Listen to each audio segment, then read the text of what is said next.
Republic that the Mayor of London, since the pandemic, has received £6 billion of additional funding for transport services. So for us to be in the situation that we find ourselves in today is simply unacceptable. Thank you, Mr. Speaker.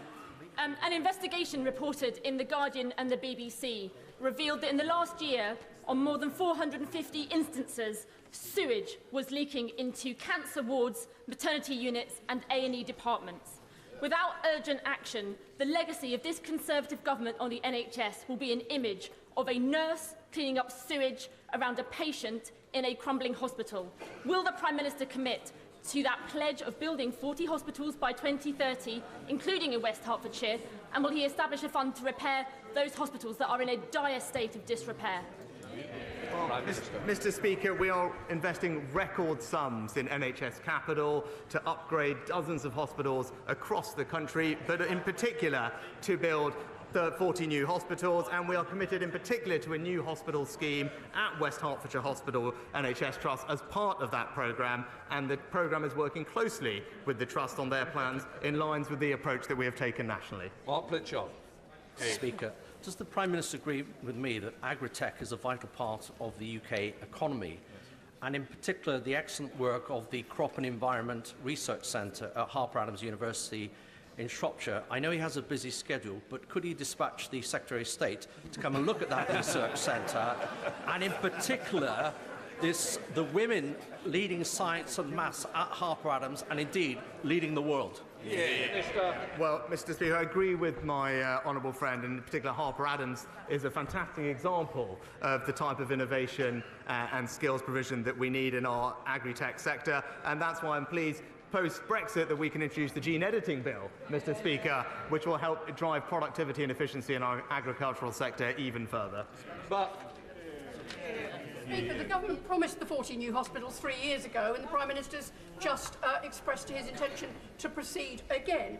2 years ago, in St Mary's Paddington Hospital serving my constituency, a ward ceiling fell in during floods, the eye hospital was closed by a fire, and the birth centre and maternity wards are threatened by structural problems. This week, Trust managers said the infrastructure is having an increasing impact on staff and patients. We just can't afford to continue to waste money on failing buildings. But the hospital is waiting for the commitment from the government for the funding under the New Hospitals programme. Will today be the day that the Prime Minister commits to that specifically? Well, Mr. Speaker, as I said in my previous answer, the government is committed to the New Hospitals programme. We've committed record sums to NHS capital, not just for that programme, but for smaller scale upgrades across the country, and those conversations with her trust and others are happening in the same way across the country, and I look forward to those conversations continuing. Nicky Aitken.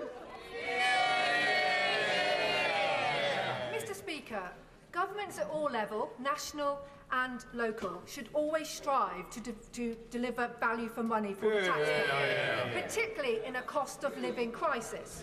Therefore, does the Prime Minister share my astonishment that my local Labour-led Westminster Council voted last week to raise council tax by 2%, council tenants' rents by 7%, and increase allowances for its senior councillors by up to a staggering 45%.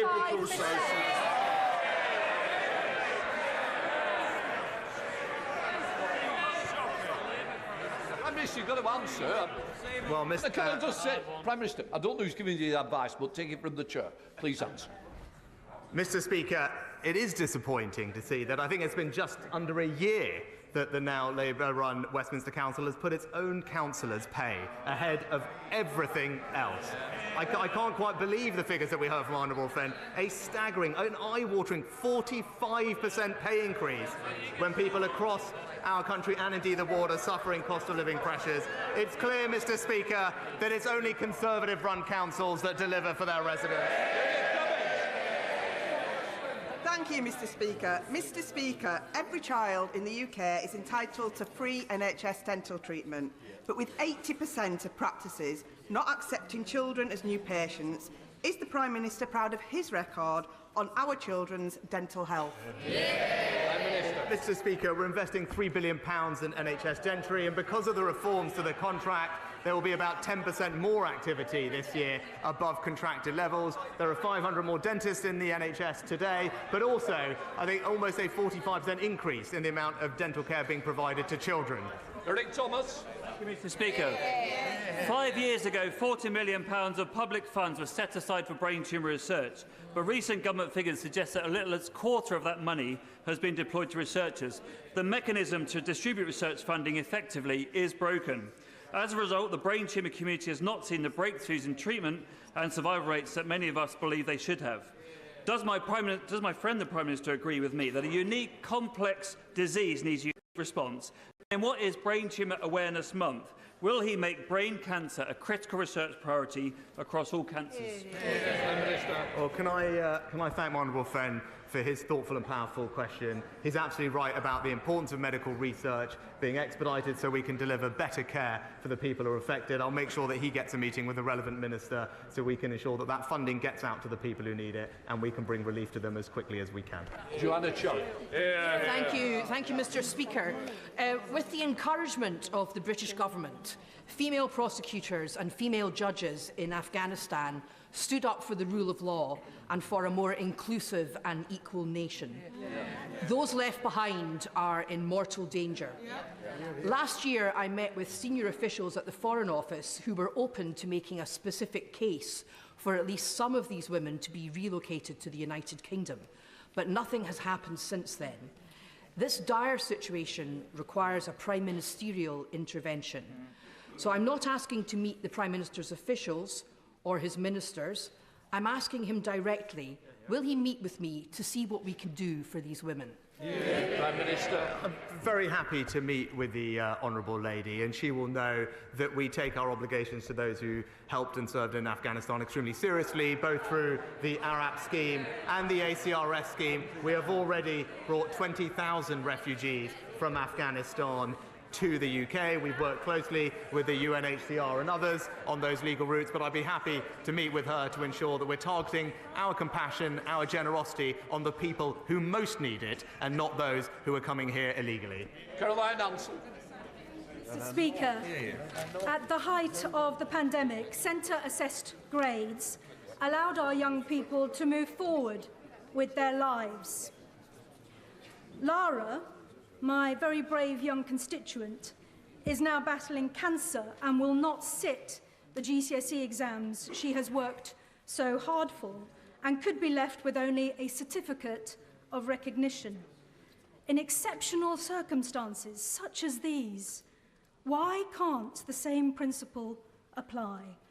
Would my right honourable friend, the Prime Minister, look compassionately at this situation?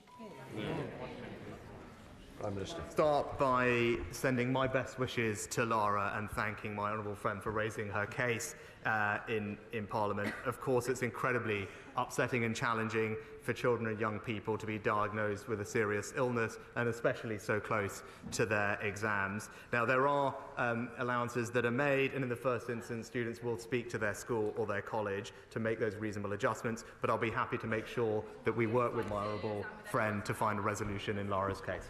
Dr. Rupa Hutt. Mr. Speaker, I welcome the PM's numeracy drive, but did he know that some 7.1 million adults in England are functionally illiterate? It's often diagnosed late in life, like with TV's Jay Blades, if at all. So would he thank the entirely voluntary Read Easy, who are turning this round at just £250 cost per new reader, and commit to a national strategy for eradicating this problem that's costing our economy $25 billion a year in lost competitiveness?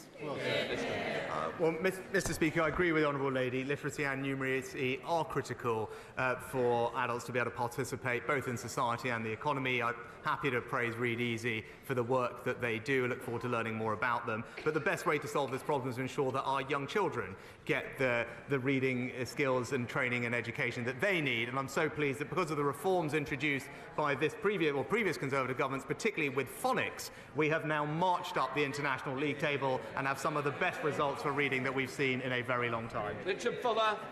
Thank you, Mr. Speaker. More than a quarter of the economic output of this country is in sectors overseen by some of our major regulators, such as Ofwat and Ofgem, but historically there's been very little in the way of oversight to say whether they're doing a good job or a bad job, whether they're achieving international best practice or not. So can the Prime Minister look to see what he can do to address this historical oversight and enable regulators to play their part in ensuring economic growth?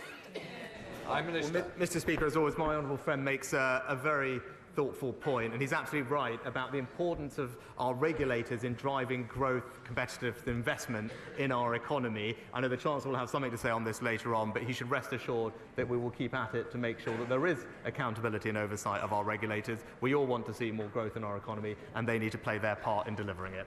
Rem Stringer.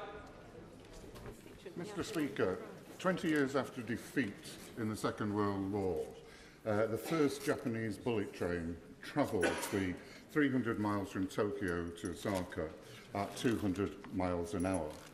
Isn't it a measure of the government's incompetence, lack of commitment to the regions, lack of commitment to infrastructure, that it is now expected that 24 years after a Conservative Transport Secretary announced that HS2 would happen, that Birmingham, Manchester and London will not be linked by that time? Mr. Speaker, we're actually delivering the biggest rail investment. Mr. Speaker, the biggest rail investment since the Victorian era. I'll just gently point out to the honourable gentleman, compared to when Labour were last in office, the investment going into the north is 30% higher every single year under this Conservative government. We are delivering for communities across the north with more trains, more buses, more stations and more roads, because the Conservative government doesn't just talk about it, it gets on and delivers it. Sir Robert Neal. Thank you, Mr. Speaker. I hope very much that later today we'll hear news of help for motorists and small businesses. But for motorists and small businesses in Bromley and the rest of outer London, they're going to be hard hit later this year by the Mayor of London's stealth tax in the form of an ultra-low emission charge.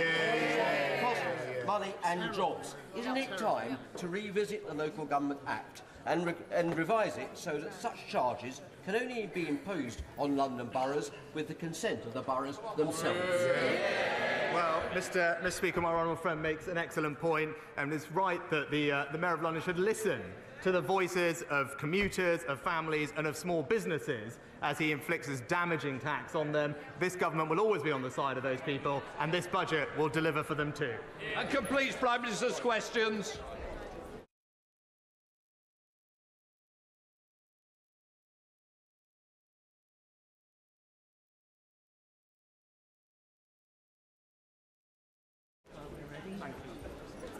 Order! Order! Before I call the Chancellor of the Exchequer, I have to remind honourable members that copies of the budget resolutions will be available to them from the vote office in Members' Lobby at the end of the Chancellor's statement and, of course, online.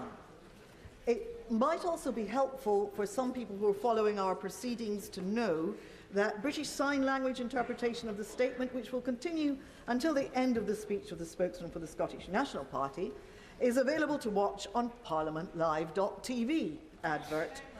Live subtitling will also be available for the Chancellor's speech and the remainder of today's debate. I hardly need remind honourable members, but I will do for good measure, that they may not make interventions during the Chancellor's statement, nor indeed during the replies of the Leader of the Opposition, or even of the spokesman for the Scottish National Party. Call the Chancellor of the Exchequer.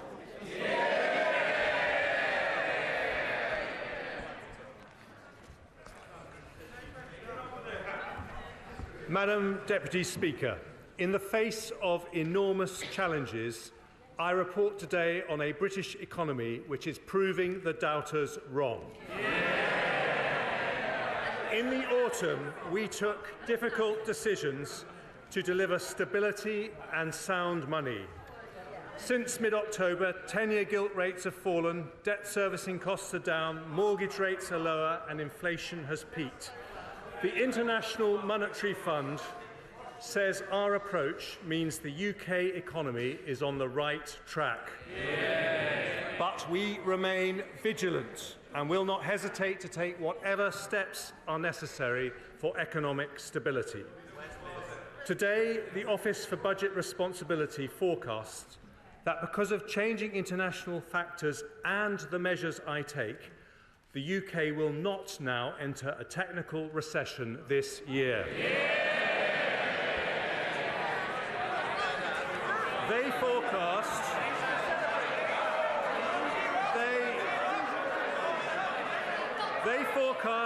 we will meet the Prime Minister's priorities to halve inflation, reduce debt and get the economy growing. We are following the plan and the plan is working. But that's not all we've done. In the face of a cost of living crisis, we have demonstrated our values by protecting struggling families with a £2,500 energy price guarantee, one-off support and the uprating of benefits with inflation. Taken together, these measures are worth £94 billion over this year and next, one of the largest support packages in Europe. That averages, Madam Deputy Speaker, over £3,300 of cost of living help for every household in the country. Today, we deliver the next part of our plan, a budget for growth. Not just the growth that comes when you emerge from a downturn, but long-term, sustainable, healthy growth that pays for our NHS and schools, finds jobs for young people and provides a safety net for older people, all whilst making our country one of the most prosperous in the world. Prosperity with a purpose, and that is why growth is one of the Prime Minister's 5 priorities for our country. I deliver that today by removing obstacles that stop businesses investing, by tackling labour shortages that stop them recruiting, by breaking down barriers that stop people working, and by harnessing British ingenuity to make us a science and technology superpower. I start with the forecasts produced by Richard Hughes and his team at the Independent Office for Budget Responsibility, who I thank for their diligent work. They have looked in detail at the Prime Minister's economic priorities. The first of those is to halve inflation. Inflation destroys the value of hard-earned pay, deters investment and foments industrial strife. This government remains steadfast in its support for the Independent Monetary Policy Committee at the Bank of England as it takes action to return inflation to the 2% target. Despite continuing global instability, the OBR report today that inflation in the UK will fall from 10.7% in the final quarter of last year to 2.9% by the end of 2023. That is more than halving inflation. High inflation, Madam Deputy Speaker, is the root cause of the strikes we've seen in recent months. We will continue to work hard to settle those disputes, but only in a way that does not fuel inflation. Part of the fall in inflation predicted by the OBR happens because of additional measures I take today.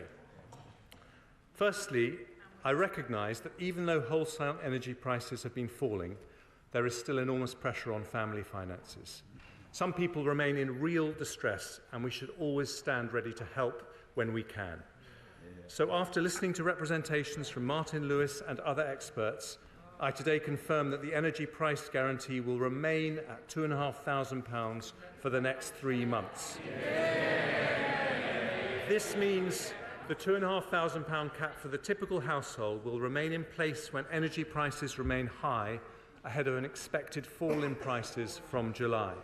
This measure will save the average family a further £160 on top of the energy support measures already announced. The second measure concerns over 4 million households on prepayment meters. They're often the poorest households, but they currently pay more than comparable customers on direct debit. Ofgem has already agreed with suppliers a temporary suspension to forced installations of prepayment meters. But today I go further and confirm we will bring their charges in line with comparable direct debit charges. Under a Conservative government, the energy premium paid by our poorest customers, our poorest households, is coming to an end. Next, I have listened to representations from the honourable members for East Devon, North Cornwall, Combe Valley and Central Suffolk and North Ipswich about the risk to community facilities, especially swimming pools, caused by high costs. When times are tough, such facilities matter even more. So today I am providing a 63 million fund. Order! We want to hear what the Chancellor of the Exchequer is actually saying. Enough. Chancellor. Today I am providing a £63 million fund to keep our public leisure centres and pools afloat. I have also heard from my right honourable friend, the Charities Minister, and his Secretary of State about the brilliant work third sector organisations are doing to help people struggling in tough times. They can often reach people in need that central or local government cannot. So I will give his department £100 million to support thousands of local charities and community organisations do their fantastic work. I also note the personal courage of one of my predecessors, my right honourable friend from Bromsgrove, in talking about the tragedy of suicide and the importance of preventing it. We already invest a lot in this area, but I will assign an extra £10 million over the next 2 years, nearly £1 million for every year that he's been in Parliament, to help the voluntary sector play an even bigger role in stopping families experiencing that intolerable heartache. My penultimate cost of living measure concerns one of our other most treasured community institutions, the Great British Pub. In December, I extended the alcohol duty freeze until the 1st of August, after which duties will go up in line with inflation in the usual way. But today I will do something that was not possible when we were in the EU and significantly increase the generosity of draft relief so that from the 1st of August the duty on draft products in pubs will be up to 11 pence lower than the duty in supermarkets. It's a differential a Conservative government will maintain as part of a new Brexit pubs guarantee. Madam Deputy Speaker, British ale is warm, but the duty on a pint is frozen. And even better, thanks to the Windsor framework negotiated by my right honourable friend, the Prime Minister, that change will now apply to every pub in Northern Ireland. And finally, Madam Deputy Speaker, I've heard the representations from the honourable member for Stoke-on-Trent North, my right honourable friend for Witham, and my right honourable friend from South Thanet and the Sun newspaper about the impact on motorists of the planned 11 pence rise in fuel duty. I noticed the party opposite call for a freeze on this duty. Somehow they forgot to tell the British people they have voted against every single fuel duty freeze for the last 12 years. Because inflation remains high, I have decided now is not the right time to uprate fuel duty with inflation or increase the duty. So here's what I'm going to do for a further 12 months. I'm going to maintain the 5p cut and I'm going to freeze fuel duty too. That saves the average driver £100 next year and around £200 since the 5p cut was introduced. Our energy price guarantee, fuel duty and duty on a pint all frozen in today's budget. That doesn't just help families, it helps the economy too, because their combined impact reduces CPI inflation by nearly 0.75% this year, lowering inflation when it is particularly high. I now turn to the Prime Minister's second priority, which is to reduce debt. Here too, our plan is on track. Underlying debt is forecast to be 92.4% of GDP next year, then 97.3%, 94.6%, 94.8%, before falling to 94.6% in 27-28. We are meeting the debt priority. And with a buffer of £6.5 billion, it means we are meeting our fiscal rule to have debt falling as a percentage of GDP by the 5th year of the forecast. As a proportion of GDP, our debt remains lower than the USA, Canada, France, Italy and Japan. And because of the decisions I take today and the improved outlook for public finances, underlying debt in 5 years' time is now forecast to be nearly 3 percentage points of GDP lower than it was in the autumn. That means more money for our public services and a lower burden for future generations, deeply held conservative values which we put into practice today. At the autumn statement, I also announced that public sector net borrowing must be below 3% of GDP over the same period. The OBR confirmed today that we're meeting that rule with a buffer of £39.2 billion. In fact, our deficit falls in every single year of the forecast, with borrowing falling from 5.1% of GDP in 23-24 to 3.2% to 2.8% to 2.2% and 1.7% in 27-28. Even better, in the final 2 years of the forecast, our current budget is in surplus, meaning we only borrow for investment and not for day-to-day spending. Day-to-day departmental spending will grow at 1% a year on average in real terms after 24-25 until the end of the forecast period. Capital plans are maintained at the same level set at the autumn statement. We will uprate tobacco duty and we will freeze the gross gaming duty yield bands. We're also maintaining the starting rate for savings and ISA subscription limits, and we'll bring forward a range of measures to tackle promoters of tax avoidance schemes.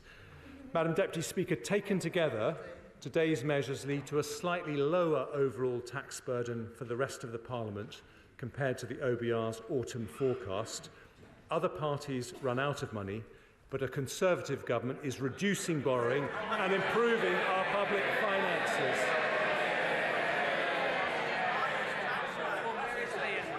By doing so, we are on track to halve inflation, get debt falling and grow our economy, which I turn to next. Growth, Madam Deputy Speaker, is the Prime Minister's third priority and the focus of today's budget.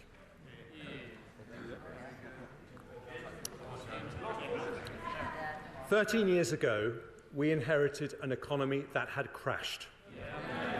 But since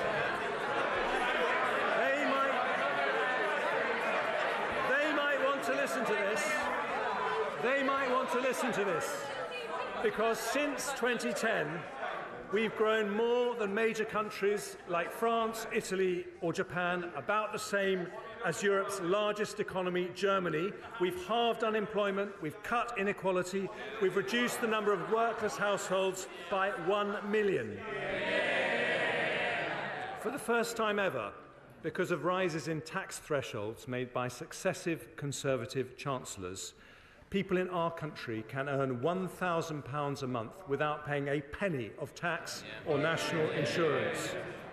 The party opposite opposed those tax reductions, but they have helped lift 2 million people out of absolute poverty after housing costs, including 400,000 pensioners and 500,000 children. That averages 80 pensioners and 100 children lifted out of poverty for every single day we've been in office. And today we face the future with extraordinary potential. The World Bank said that of all big European countries, we are the best place to do business. Global chief executives say that apart from America and China, we are the best country to invest in. We became the second country in the world to have a stock of foreign direct investment worth $2 trillion. And London has just pipped New York and 53 other global cities to be the best place in the world for female entrepreneurs. Declinists are wrong about our country for another reason.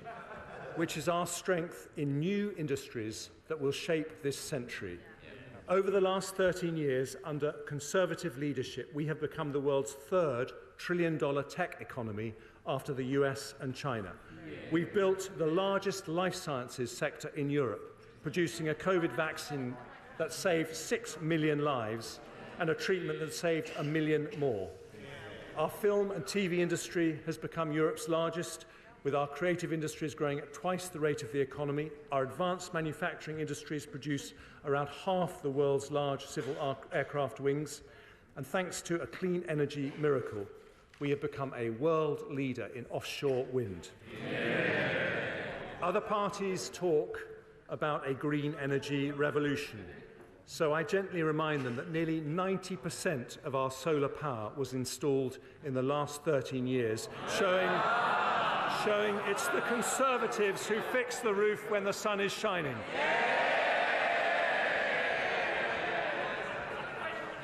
Now, let's turn to what the OBR say about our growth prospects.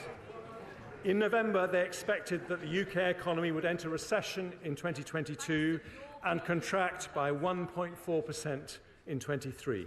That left many families feeling concerned about the future. But today, the OBR forecast we will not enter a recession at all this year, with a contraction of just 0.2%. And after this year, the UK economy will grow in every single year of the forecast period by 1.8% in 24, 2.5%, 2.1%, and 1.9% in 27. They also expect the unemployment rate to rise by less than 1 percentage point to 4.4%, with 170,000 fewer people out of work compared to their autumn forecast. Madam Deputy Speaker, that return to growth has direct consequences for our role on the global stage. I am proud that we are giving the brave people of Ukraine more military support than anyone else in Europe. On Monday, we were able to go even further, with my right honourable friend announcing a £5 billion package of funding for the Ministry of Defence, an additional £2 billion next year and £3 billion the year after. Today, following representations from our persuasive Defence Secretary, I confirm that we will add a total of £11 billion to our defence budget over the next 5 years, and it will be nearly 2.25% of GDP by 2025. We were the first large European country to commit to 2% of GDP for defence, and we will now raise that to 2.5% as soon as fiscal and economic circumstances allow.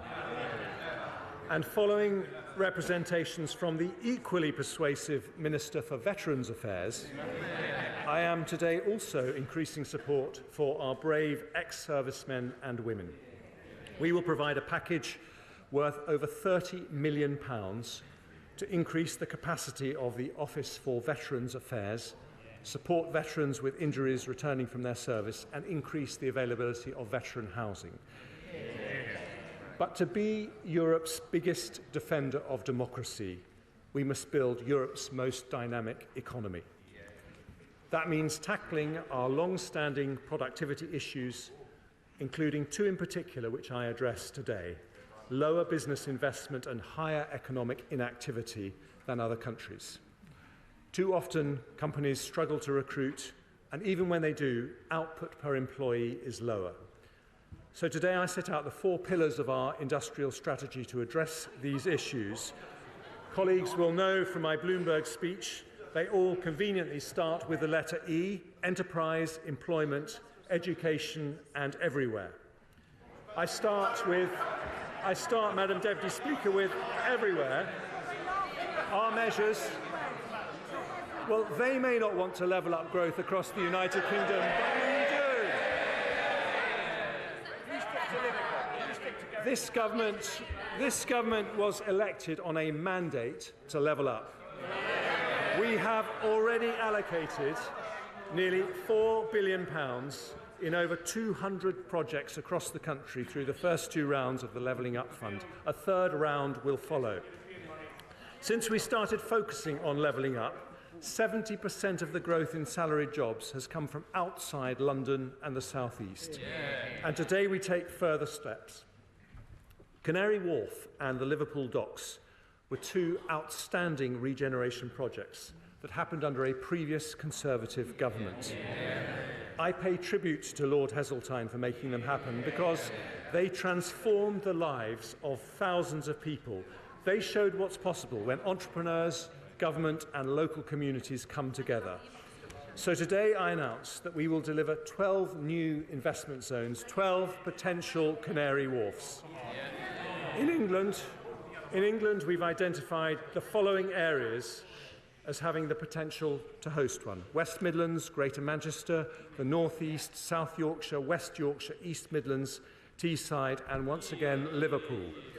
There will also be at least one in each of Scotland, Wales and Northern Ireland.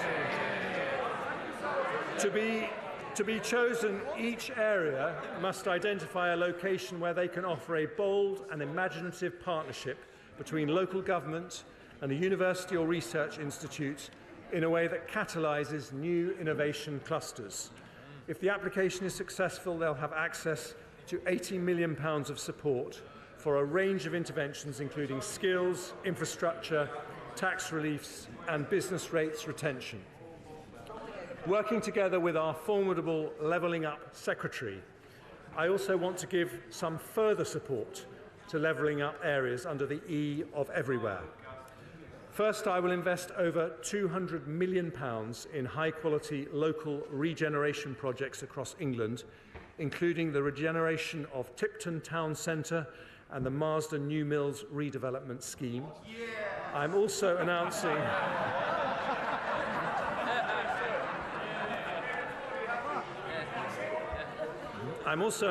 a further £161 million for regeneration projects in mayoral combined authorities and the Greater London Authority, and I will make over £400 million available for new levelling up partnerships in areas that include Redcar and Cleveland, Blackburn, Oldham, Rochdale, Mansfield, South Tyneside and Bassetlaw. Having listened to the case for better local transport infrastructure from many honourable members, I can announce a second round of the City Region Sustainable Transport Settlements allocating £8.8 billion over the next 5-year funding period. And following a wet, then cold winter, I have also received particularly strong representations from my honourable friends from North Devon, South West Devon and Newton Abbot, as well as Councillor Peter Martin from my own constituency, about the curse of potholes.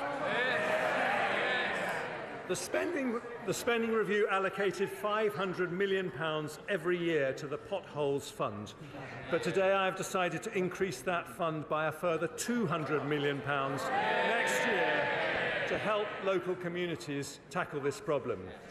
For Scotland, Wales and Northern Ireland, this budget delivers not only a new investment zone, but an additional £320 million for the Scottish Government, £180 million for the Welsh Government, and £130 million for the Northern Ireland Executive as a result of Barnett's consequentials. On top of which in Scotland I can announce up to £8.6 million of targeted funding for the Edinburgh Festivals, as well as £1.5 million funding to repair the Clodagh Bridge.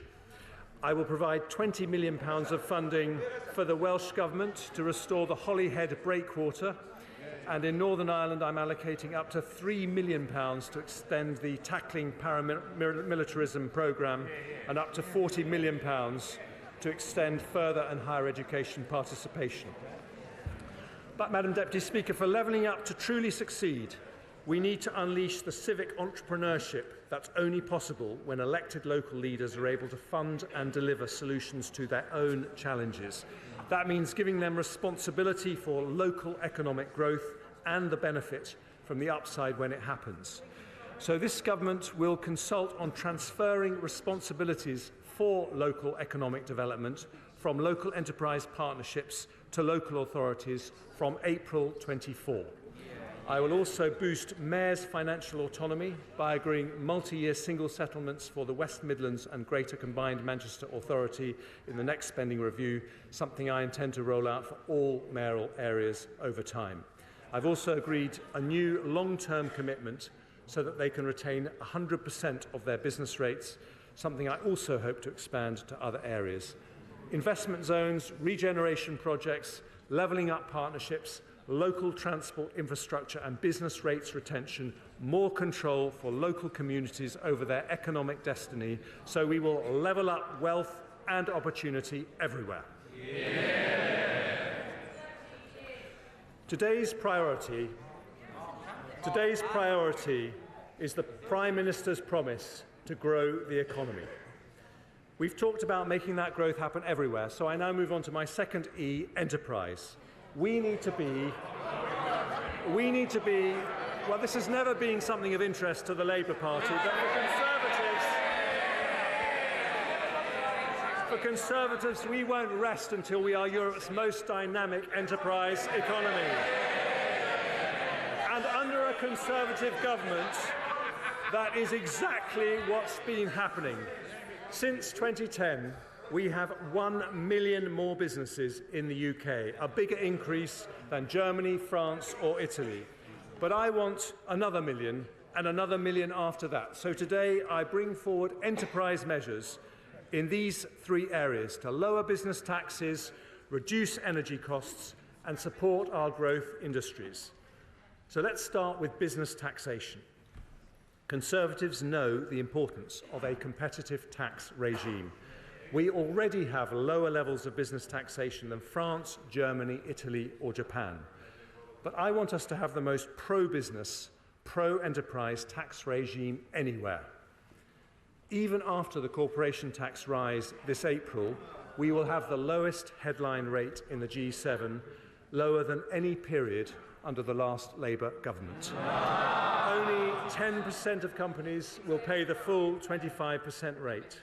But even at 19%, our corporation tax did not incentivise investment as effectively as countries with higher headline rates. The result is less capital investment and lower productivity than countries like France and Germany. We've already taken measures to address this.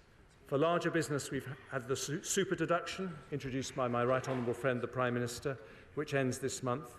For smaller businesses, we've increased the annual investment allowance to £1 million, meaning 99% of all businesses can deduct the full value of all their investment from that year's taxable profits. If the super deduction was allowed to end without a replacement, we would have fallen down the international league tables on tax competitiveness and damaged growth. As a Conservative, I could not allow that to happen. So today I can announce we will introduce a new policy of full capital expensing for the next 3 years with an intention to make it permanent as soon as we can responsibly do so. That means that every single pound a company invests in IT equipment, plant or machinery can be deducted in full and immediately from taxable profits. It is a corporation tax cut worth an average of £9 billion a year for every year that it's in place.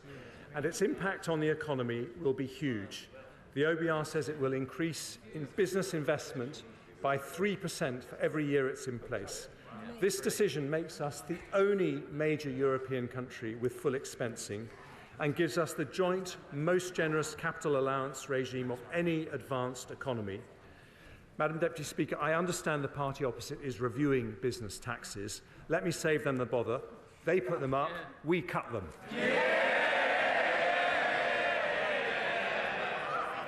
I also want to make our taxes more competitive in our life science and creative industries sectors.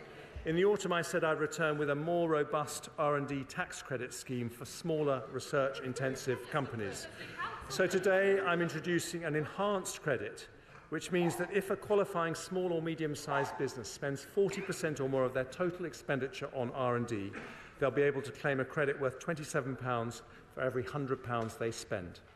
That means an eligible cancer drug company spending £2 million on research and development will receive over £500,000 to help them develop breakthrough treatments. It's a £1.8 billion package of support, helping 20,000 cutting-edge companies who day by day are turning Britain into a science superpower.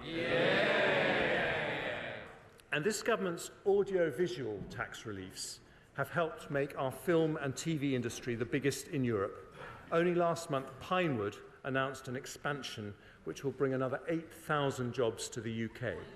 To give even more momentum to this critical sector, I'll introduce an expenditure credit with a rate of 34% for film, high-end television and video games, and 39% for the animation and children's TV sectors. I'll maintain the qualifying threshold for high-end television at £1 million.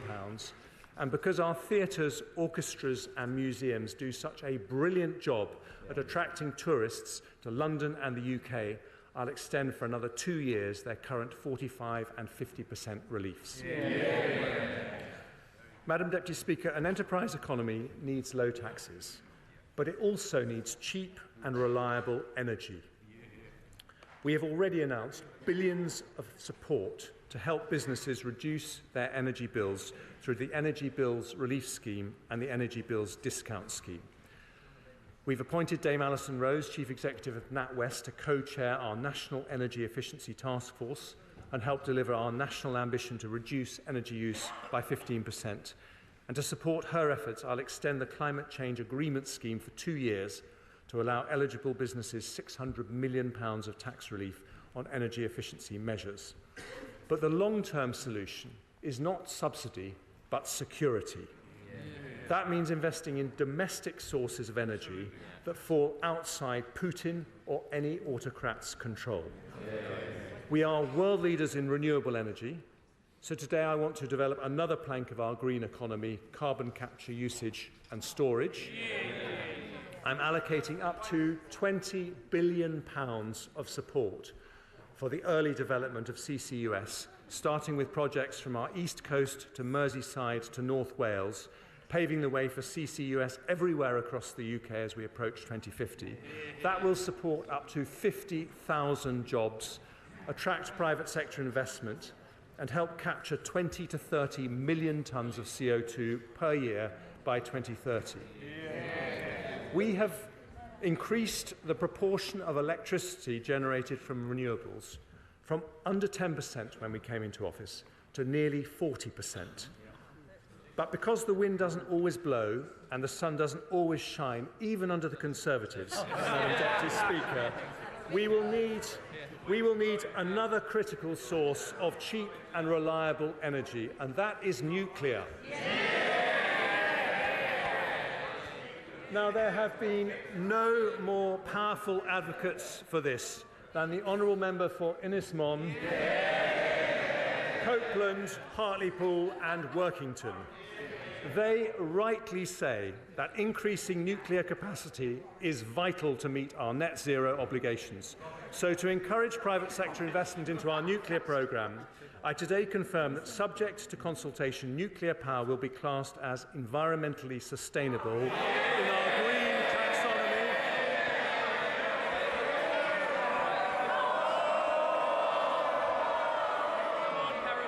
That will give it access to the same investment incentives as renewable energy. And alongside that will come more public investment.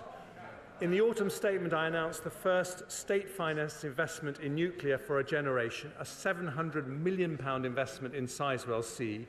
Today, I can announce 2 further commitments to deliver our nuclear ambitions. Firstly, following representations from our energetic Energy Security Secretary, I am announcing the launch of Great British Nuclear, which will bring down costs and provide opportunities across the nuclear supply chain to help provide 1/4 of our electricity by 2050. And secondly, it's so good to hear Labour in favour of nuclear energy.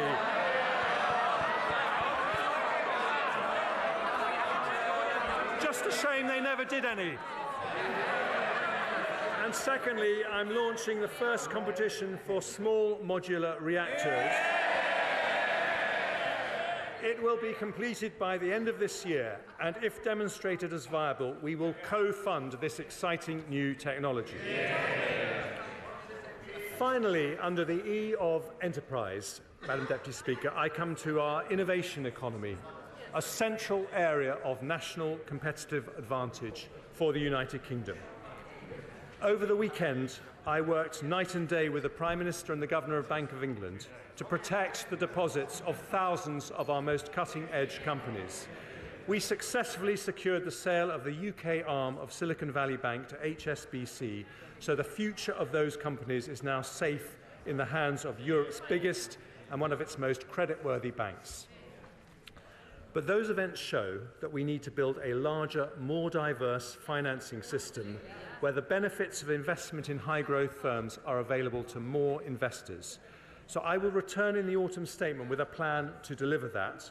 It will include measures to unlock productive investment from defined contribution pension funds and other sources, make the London Stock Exchange a more attractive place to list, and complete our response to the challenges created by the US Inflation Reduction Act. However, when it comes to our innovation industries, there are two areas I want to make progress on today. Nigel Lawson made the City of London one of the world's top financial centres by competitive deregulation. With our Brexit autonomy, we can do the same for our high-growth sectors. So today I want to reform the regulations around medicines and medical technologies. We are lucky with the MHRA to have one of the most respected drugs regulators in the world, indeed the very first anywhere to license a COVID vaccine. From 2024, they will move to a different model, which will allow rapid, often near automatic sign-off for medicines and technologies already approved by trusted regulators in other parts of the world, such as the United States, Europe, and Japan. At the same time, they will set up a swift new approval process for the most cutting-edge medicines and devices to ensure the UK becomes a global centre for their development. And with an extra £10 million of funding over the next 2 years, they will put in place the quickest, simplest regulatory approval in the world for companies seeking rapid market access. We are proud of the life science sector, which received more inward investment than any in Europe last year. Today's change will make the UK an even more exciting place to invest, using our Brexit freedoms and speeding up access for NHS patients to the very newest drugs. Today, with our talented Science, Innovation and Technology Secretary, I also take measures to strengthen our position in artificial intelligence, where the UK hosts 1/3 of all European companies. I'm accepting all 9 of the digital technology recommendations made by Sir Patrick Vallance in the review I asked him to do in the autumn statement. That means I can report to the House that we will launch an AI sandbox to trial new, faster approaches to help innovators get cutting-edge products to market. We'll work at pace with the Intellectual Property Office to provide clarity on IP rules so that generative AI companies can access the material they need. And we'll ask Sir Patrick's successor, Dame Angela McLean, to report before the summer on options around the growth duty for regulators. Because AI needs computing horsepower, I today commit around £900 million of funding to implement the recommendations of the Independent Future of Compute review for an exascale computer. The power needed by AI's complex algorithms can also be provided by quantum computing. So today we'll publish a quantum strategy which will set out our vision to be a world-leading quantum-enabled economy by 2033 with a research and innovation programme totalling £2.5 billion. I also want to encourage the best AI research to happen in the UK, so we'll award a prize of £1 million every year for the next 10 years to the person or team that does the most groundbreaking British AI research. The world's first stored program computer was built at the University of Manchester in 1948 and was known as the Manchester Baby. 75 years on, the baby has grown up, so I will call this new National AI Award the Manchester Prize in its honour. Madam Deputy Speaker, we want the UK to be... We want the UK to be the best place in Europe for companies to locate, invest and grow. So today's enterprise measures strengthen our technology and life science sectors, invest in energy security, and for 3 years, but I hope permanently, cut corporation tax by £9 billion a year to give us the best investment incentives of any advanced economy. An enterprise economy can only grow if it can hire the people it needs. Which brings me to my third pillar, after everywhere and enterprise. I said it was a growth budget, Madam Deputy Speaker, and we are talking about the E of employment. I'm going to talk about a difficult topic for the party opposite now, because Brexit was a decision by the British people to change our economic model. In that historic vote, our country decided to move from a model based on unlimited low-skill migration to one based on high wages and high skills. Today, we show how we will deliver that with a major set of reforms. The OBR say it is the biggest positive supply-side intervention they have ever recognised in their forecast. We have around 1 million vacancies in the economy. But excluding students, there are over 7 million adults of working age who are not in work. That's a potential pool of 7 people for every vacancy. Conservatives believe work is a virtue. We agree with the road haulage king Eddie Stobart, who said the only place success comes before work is the dictionary. So today I bring forward reforms to remove the barriers that stop people who want to from working. And I start with over 2 million people who are inactive due to a disability or long-term sickness. Thanks to the reforms courageously introduced by the Right Honourable Member for Chingford and Woodford Green, the number of disabled people in work has risen by 2 million since 2013. But even after that, we could fill half the vacancies in the economy with people who say they would like to work despite being inactive due to sickness or disability, with Zoom, Teams and new working models that make it easier to work from home. This is possible now more than ever. So for that reason, the ever-diligent Work and Pensions Secretary today takes the next step in his groundbreaking work on tackling economic inactivity. I thank him for that. And today we publish a white paper on disability benefits reform. It is the biggest change to our welfare system in a decade. His plans will abolish the work capability assessment in Great Britain and separate benefit entitlement from an individual's ability to work. As a result, disabled benefit claimants will always be able to seek work without fear of losing financial support. Today I'm going further by announcing that in England and Wales, after listening to representations from the Centre for Social Justice and others, we will fund a new programme called Universal Support. This is a new voluntary employment scheme for disabled people, where the government will spend up to £4,000 a person to help them find appropriate jobs and put in place the support they need. It will fund 50,000 places every single year. We also want to help those who are forced to leave work because of a health condition such as a back pain or a mental health issue. We should give them support before they end up leaving their job. So working with our Health Secretary, I'm announcing a £400 million plan to increase the availability of mental health and musculoskeletal resources and expand the individual placement and support scheme.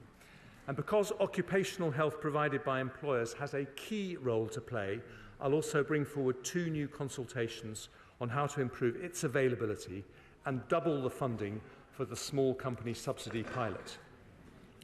There's another group that deserve particular attention, which is children in care. They too should be given all possible help to make a normal working life possible when they reach adulthood. Often they depend on foster families who do a brilliant job So today I'm nearly doubling the qualifying care relief threshold to £18,140, which will give a tax cut to a qualifying carer worth an average of £450 a year. I'll also increase the funding we provide to the Staying Close programme by 50% to help more care leavers into employment, and I'll support young people with special educational needs and disabilities with a £3 million pilot expansion of the Department for Education's supported internship programme to help those people transition from education into the workplace.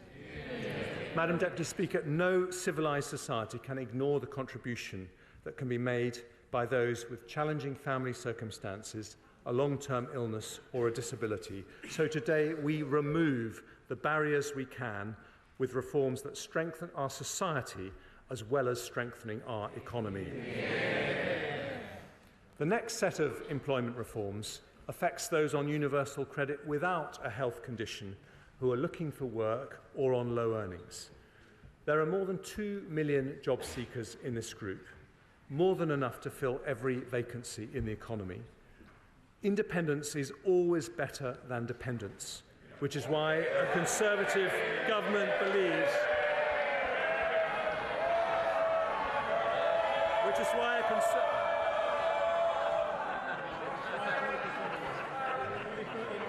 with some exceptions, Madam Deputy Speaker, independence is always better than dependence, which is why a Conservative government believes those who can work should. So sanctions will be applied more rigorously to those who fail to meet strict work search requirements or choose not to take up a reasonable job offer. And for those working low hours, we will increase the administrative earnings threshold from the equivalent of 15 hours to 18 hours at national living wage for an individual claimant, meaning that anyone working below this level will receive more work coach support alongside a more intensive conditionality regime. The next group of workers I want to support are those aged over 50. My younger officials have termed these people older workers, although as a 56-year-old myself, I prefer the term experienced. Fully 3.5 million people of pre-retirement age over 50 are not part of the labour force, an increase of 320,000 since before the pandemic. We now have the 23rd highest inactivity rate for over 55s in the OECD. If we match the rate of Sweden, we would add more than 1 million people to our national labour force. Madam Deputy Speaker, I say this not to flatter you, but older people are the most skilled and experienced people we have.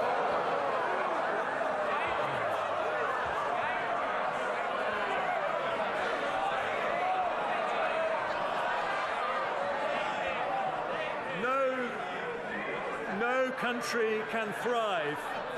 No country can thrive if it turns its back on such a wealth of talent and ability. But for too many, turning 50 is a moment of anxiety about the cliff edge of retirement, rather than a moment of anticipation about another 2 decades of fulfilment. I know this, Madam Deputy Speaker, myself. After I turned 50, I was relegated to the backbenches and planned for a quiet life, but instead I decided to set an example by embarking on a new career in finance.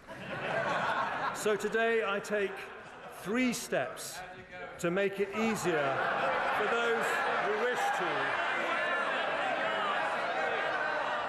It's going well, thank you.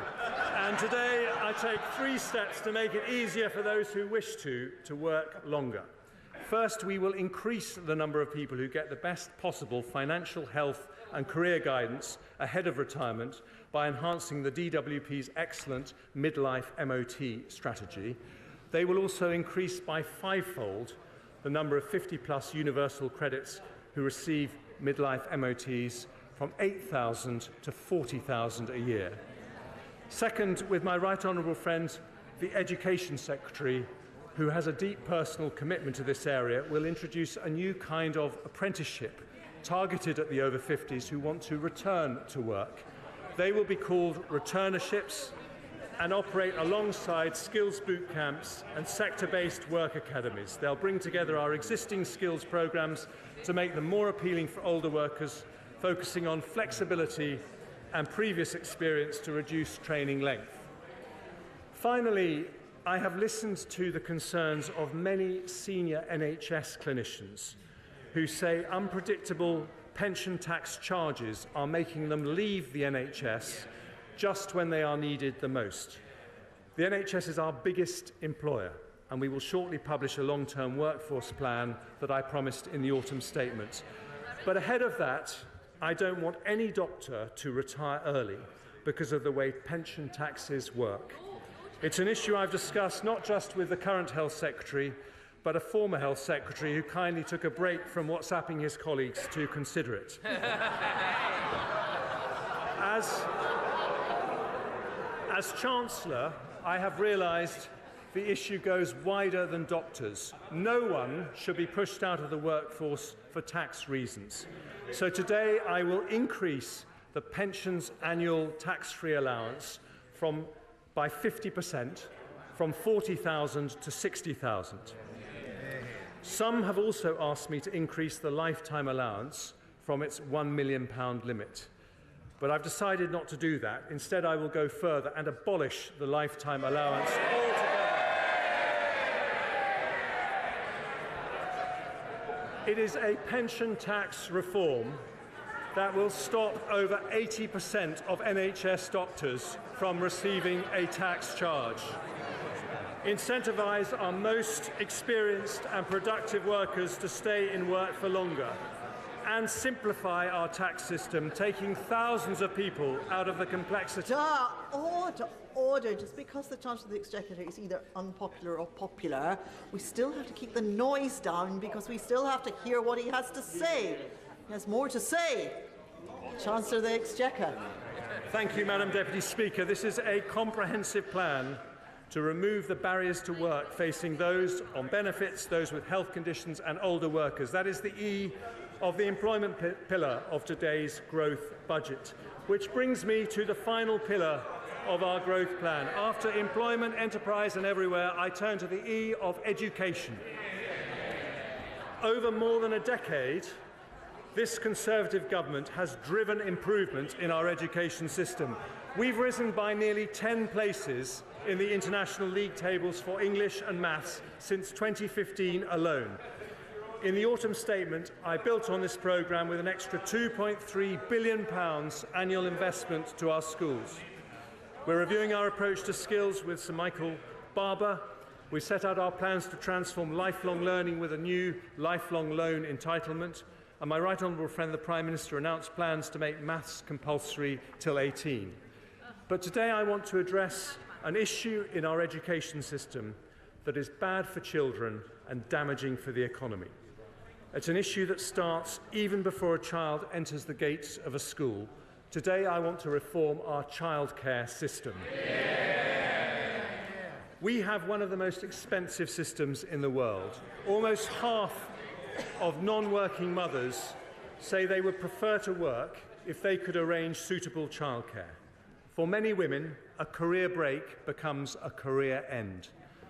Our female participation rate is higher than average for OECD economies, but we trail top performers like Denmark and the Netherlands. If we match Dutch levels of participation, there would be more than 1 million additional women working. And we can do that. So today I announce a series of reforms that start that journey. I begin with the supply of childcare. We've seen a significant decline in childminders over recent years, down 9% in England in just 1 year. But childminders are a vital way to deliver affordable and flexible care, and we need more of them. So I've listened to representations from my honourable friend from Stroud, and decided to address this by piloting incentive payments of £600 for childminders who sign up to the profession, rising to £1,200 for those who join through an agency. I've also heard many concerns about cost pressures facing the sector. We know this is making it hard to hire staff and raising prices for parents, with around 2/3 of childcare providers increasing fees last year alone. So we'll increase the funding paid to nurseries providing free childcare under the hours offer by £204 million from this September, rising to £288 million next year. That's an average of a 30% increase in the two-year-old rate this year, just as the sector has requested. I will also offer providers more flexibility in how they operate, in line with other parts of the UK. So alongside that additional funding, we will change minimum staff-to-child ratios from 1 to 4 to 1 to 5 for two-year-olds in England, as happens in Scotland, although the new ratios will remain optional, with no obligation on either childminders or parents to adopt them. I want to help the 700,000 parents on universal credit, who until the reforms I announced today had limited requirements to look for work. Many remain out of work because they cannot afford the upfront payment necessary to access subsidised childcare. So for any parents who are moving into work or want to increase their hours, we will pay the childcare costs up front. And we will increase the maximum they can claim to £951 for one child and £1,630 for two children, an increase of almost 50%. I turn now to parents of school-age children, who often face barriers to working because of the limited availability of wraparound care. 1/3 of primary schools do not offer childcare at both ends of the school day, even though for many people a job requires it to be available before and after school. To address this, we'll fund schools and local authorities to increase the supply of wraparound care so all school-age parents can drop their children off between 8 a.m. and 6 p.m. And our ambition is that all schools will start to offer a full wraparound offer, either on their own or in partnership with other schools, by September 2026. Madam Deputy Speaker, today's childcare reforms will increase the availability of childcare, reduce costs and increase the number of parents able to use it. Taken together with earlier Conservative reforms, they amount to the most significant improvements to childcare provision in a decade. But if we really want to remove the barriers to work, we need to go further for parents who have a child under 3. For them, childcare remains just too expensive. In 2010, there was barely any free childcare for under 5s. A Conservative-led government changed that with free childcare for 3- and 4-year-olds in England. It was a landmark reform, but not a complete one. I don't want any parent with a child under 5 to be prevented from working if they want to, because it's damaging to our economy and unfair mainly to women. So today I announce that in eligible households where all adults are working at least 16 hours, we will introduce 30 hours of free childcare, not just for 3- and 4-year-olds, but for every single child over the age of 9 months. The 30-hour offer will now start from the moment maternity or paternity leave ends. It's a package worth, on average, £6,500 every year for a family with a 2-year-old child using 35 hours of childcare every week, and reduces their childcare costs by nearly 60%. Because it is such a large reform, we will introduce it in stages to ensure there is enough supply in the market. Working parents of 2-year-olds will be able to access 15 hours of free care from April 2024, helping around 500,000 parents. From September 24, that 15 hours will be extended to all children from 9 months up, meaning a total of nearly 1 million parents will be eligible. And from September 25, every single working parent of under 5s will have access to 30 hours free childcare per week. Madam Deputy Speaker. Mr. Perkins, stop it.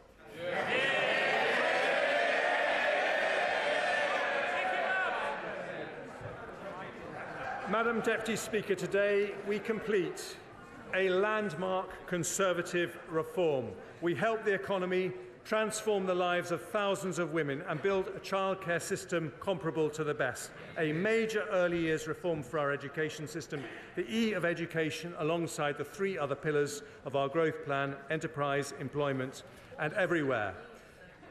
So, Madam Deputy Speaker, in November we delivered stability. Today it's growth.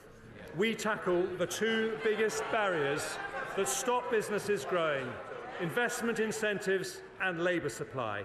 The best investment incentives in Europe, the biggest ever employment package, for disabled people more help, for older people barriers removed, for families feeling the pinch, fuel duty frozen, beer duty cut, energy bills capped, and for parents 30 hours of free childcare for all under fives. Today we build for the future, with inflation down, debt falling and growth up. The declinists are wrong and the optimists are right. We stick to the plan because the plan is working, and I commend this statement to the House.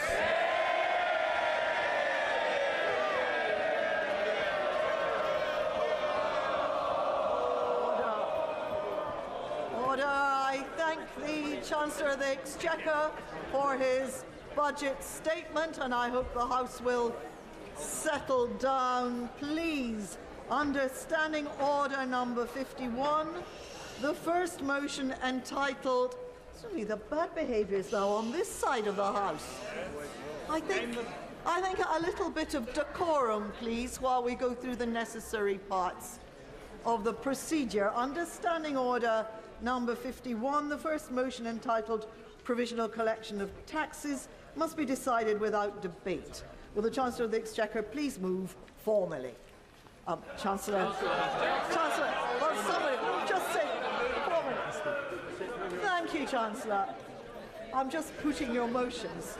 The question is that, pursuant to Section 5 of the Provisional Collection of Taxes Act 1968, provisional statutory effect shall be given to the following motions. A. Stamp duty land tax transaction funded with the assistance of a subsidy, motion number 39. B. Fuel duties accepted machines, motion number 44. C. Rates of tobacco products duty, motion number 46. D. Late payment interest value-added tax, motion number 57. E. Charities value-added tax, etc. Motion number 65. As many as are of that opinion, say aye. Aye. Of the contrary, no. I think the ayes have it. The ayes have it. Let us now consider the motion entitled Income Tax Charge. For it's on this motion that the debate will take place today and on the succeeding days. The questions on this motion and on the remaining motions will be put at the end of the budget debate on Tuesday, the 21st of March. So I call the Chancellor of the Exchequer to move the motion formally. Move formally. The question is that income tax is charged for the tax year 2023 to 24. And it is declared that it is expedient in the public interest that this resolution should have statutory effect under the provisions of the Provisional Collection of Taxes Act 1968. And now, I call the Leader of the Opposition. Thank you, Madam Deputy Speaker. And can I say it's good to see you back in the chair? Looking radiant. So, for all the hype, a budget for growth that downgrades the growth forecast. Yep. His opening boast was that things aren't quite as bad now as they were in October last year after the kamikaze budget. Yeah. And the more that he pretends everything is fine, the more he shows just how out of touch they are. After 13 years of his government, our economy needed major surgery. But like millions across our country, this budget leaves us stuck in the waiting room with only a sticking plaster to hand. A country set on a path of managed decline, falling behind our competitors, the sick man of Europe once again. This was a day for ambition, for bringing us together with purpose and intent, for unlocking the pride that is in every community, matching their belief in the possibilities of the future. But, Madam Deputy Speaker, after today, we know the Tory cupboard is as bare as the salad aisle in our supermarket. The lettuces may be out, but the turnips are in. A hopelessly divided party, caught between a rock of decline and a hard place of their own economic recklessness, dressing up stagnation as stability as their expiry date looms ever closer. And the figures published today spell it out. A year of stagnation, growth non-existent. According to the IMF, the worst performing country in the G7 this year. A prediction today confirmed by the OBR, and growth downgraded in years to come. This is a failure you can measure not just in the figures, but in the empty pockets of working people right across the country. 13 years without wage growth. 13 years no better off. 13 years stuck in a doom loop of lower growth, higher taxes and broken public services. Madam Speaker, our OBR makes clear today things don't look any better in the long run. No. A broken labour market holding back our prospects. 7 million on the NHS waiting lists. Ill health and disability on the rise.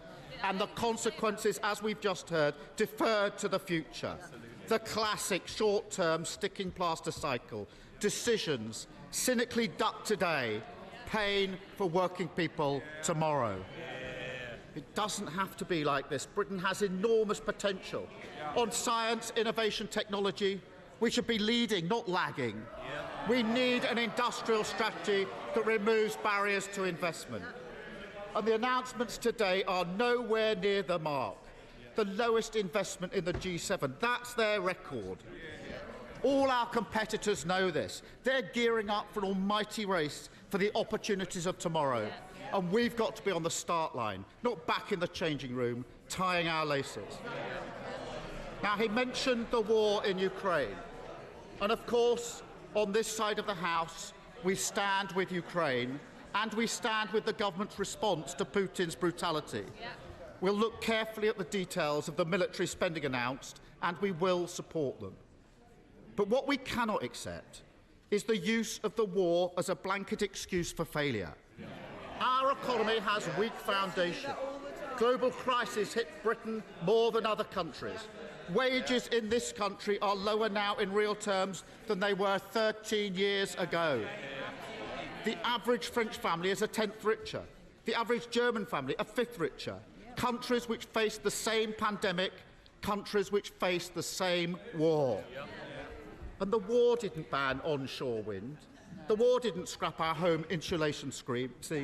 The war didn't run down our gas storage facilities. They did. Decisions which hurt working people battling the cost of living crisis right now.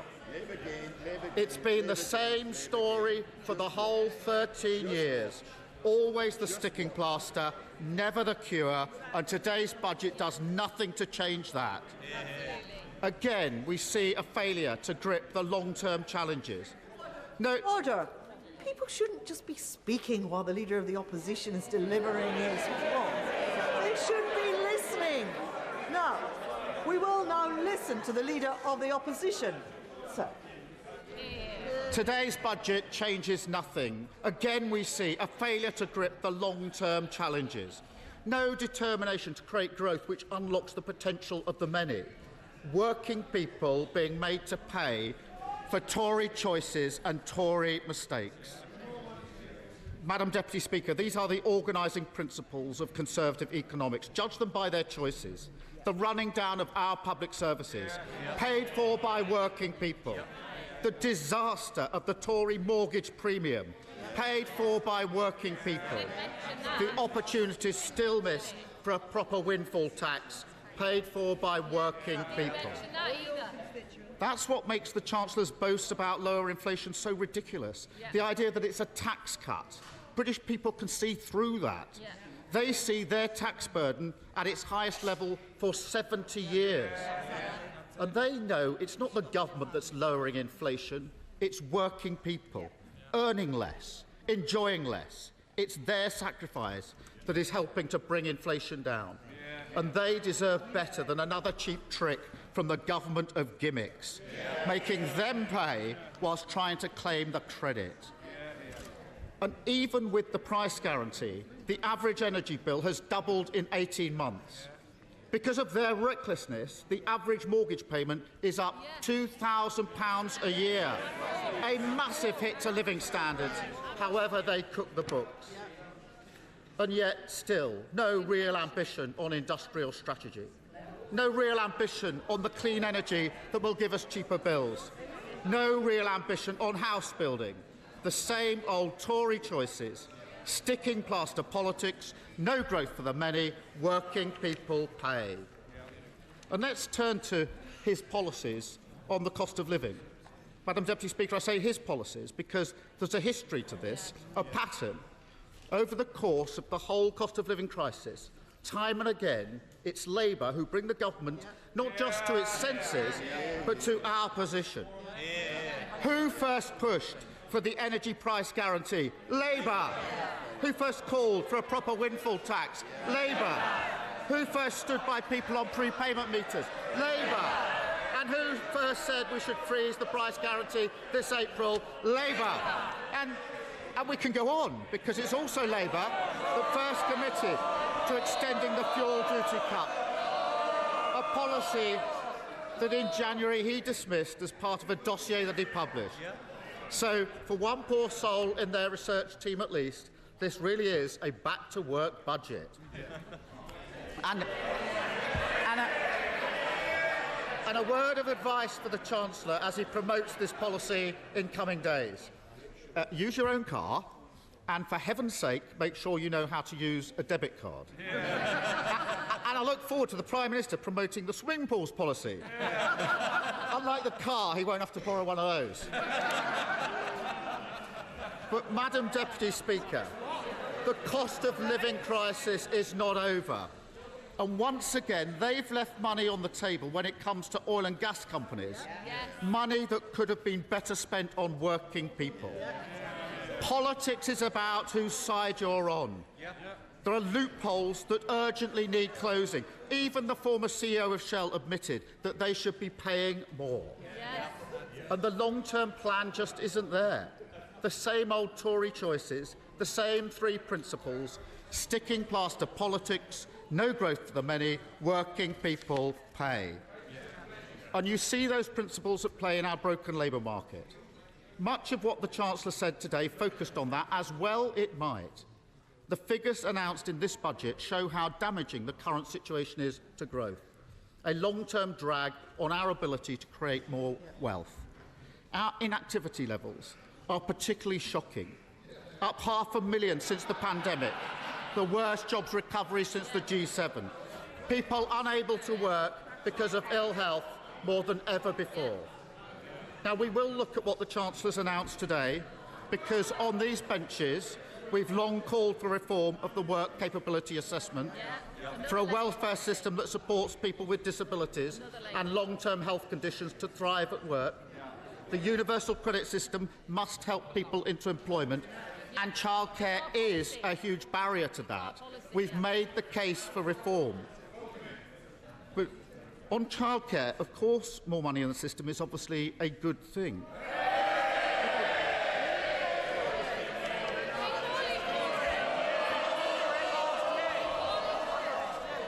They obviously didn't listen to when he said he's actually going to do it. They won't be here. And we've seen the Tories expand so-called free hours before. And as parents up and down the country know, it's no use having more free hours if you can't access them. And it pushes the cost for parents outside the offer. That's what we've seen before. And on pensions, he made a big spending commitment, which will benefit those with the broadest shoulders, where many people are struggling to save into their pension. We needed a fix for doctors, but the announcement today is a huge giveaway to some of the very wealthiest. The only permanent tax cut in the budget is for the richest 1%.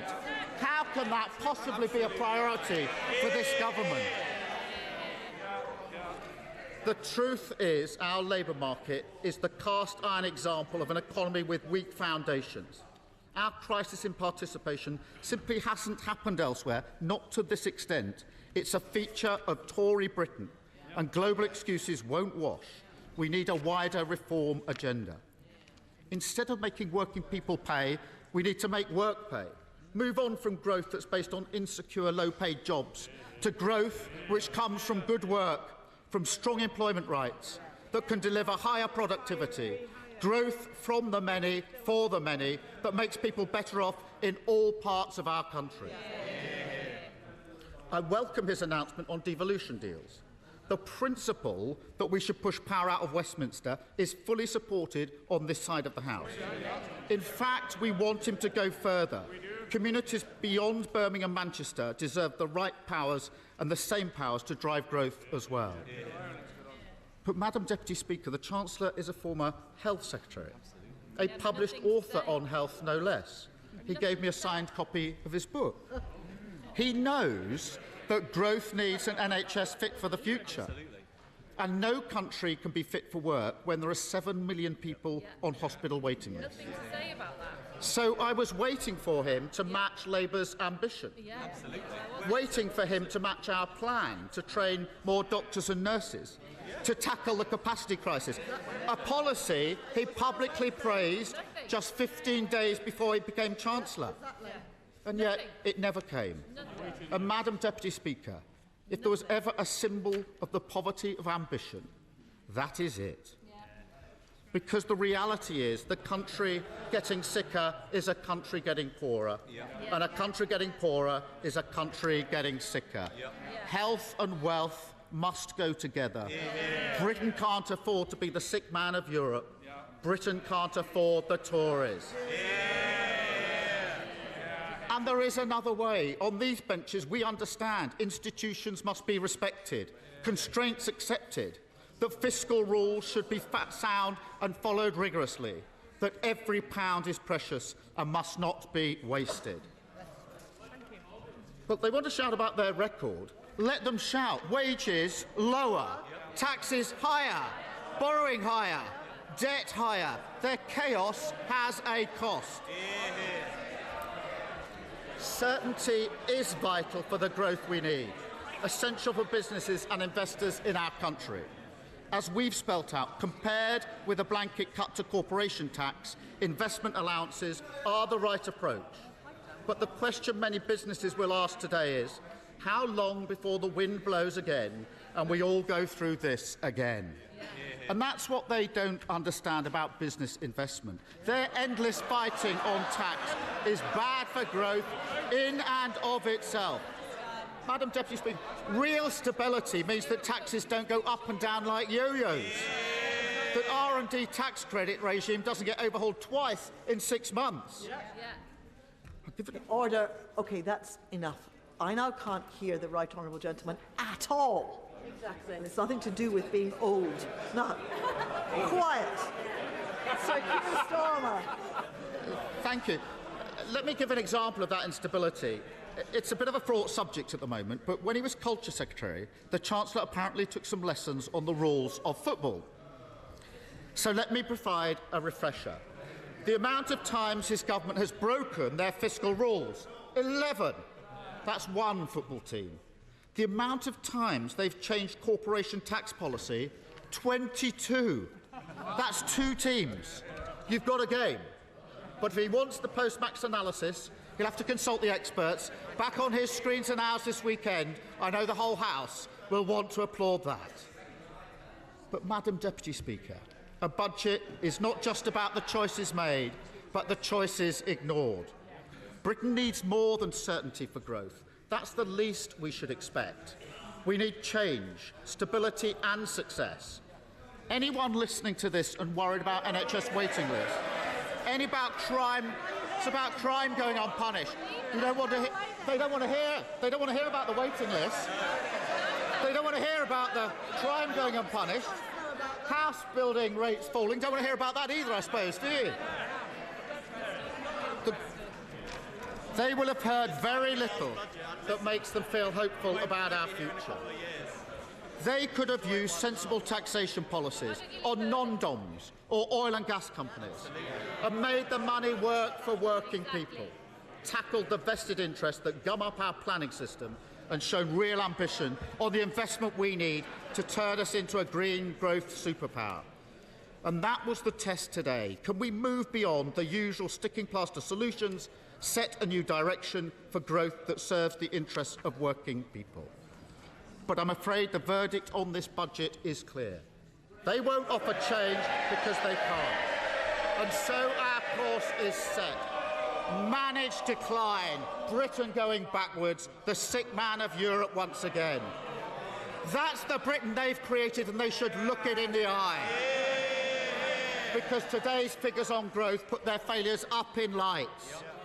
After 13 years of Tory sticking plaster politics, 13 years of no growth for the many, 13 years of being asked to pay, working people are entitled to ask, am I any better off than I was before? And after 13 years, with no excuses left, nobody left to blame, no ambition or answers, the resounding answer is no, and they know it.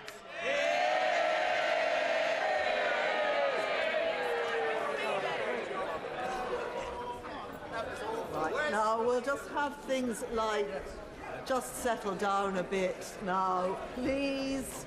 And if people are leaving, let's do so quickly and quietly, just out of consideration for everyone else who is still taking part in the debate.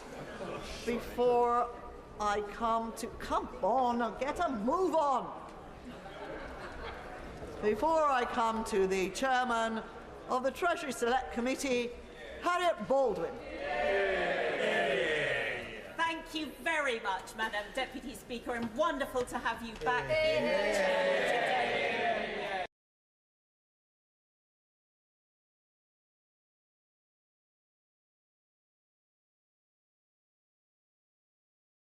Secondary audio circuit for the Reuters live service.